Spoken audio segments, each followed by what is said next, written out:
Donald Trump has lashed out at the hush money case against him following his sentencing to an unconditional discharge, insisting that the outcome proves that there is no case. The former president shared his thoughts on Truth Social, describing the legal proceedings as part of a broader political agenda. He wrote, "The radical Democrats have lost another pathetic, un-American witch hunt. After spending tens of millions of dollars wasting over 6 years of obsessive work that should have been spent on protecting New Yorkers from violent, rampant crime that is destroying the city and the state, coordinating with the Biden-Harris Department of Injustice in lawless weaponization and bringing completely baseless, illegal, and fake charges against your 45th and 47th president, me, I was given an unconditional discharge." That result alone proves that, as all legal scholars and experts have said, there is no case, there was never a case, and this whole scam fully deserves to be dismissed.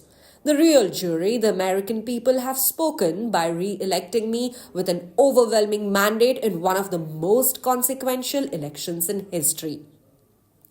As the American people have seen, this case had no crime, no damages, no proof, no facts, no law.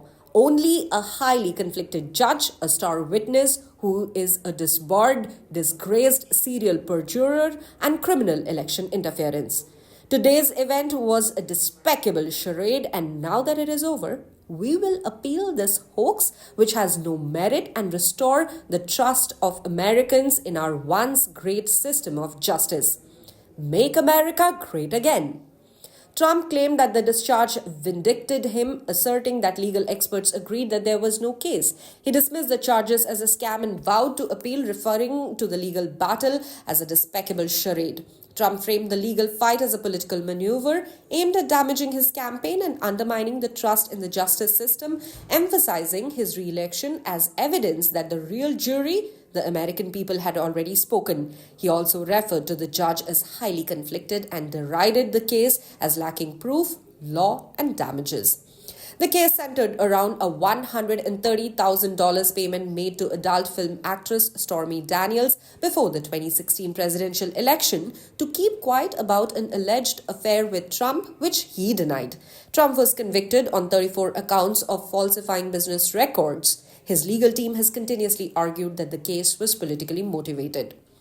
Judge Juan Merchan, who oversaw the trial, explained his decision to impose an unconditional discharge, which means Trump will not face jail time, fines, or probation. Merchan acknowledged the difficulties of sentencing but made it clear that the office of the president provided unique legal protections, though not in a way that would undermine the rule of the law. Before explaining that Trump's conviction would stand but that the only lawful sentence in his view was unconditional discharge, Merchan said, and I quote, "The task is always difficult and deserving of careful consideration, whether the sentence be unconditional discharge or incarceration of 25 years to life." Merchan also emphasized that these presidential protections did not reduce the seriousness of the crime. He noted the protections afforded the office of the president are not a mitigating factor.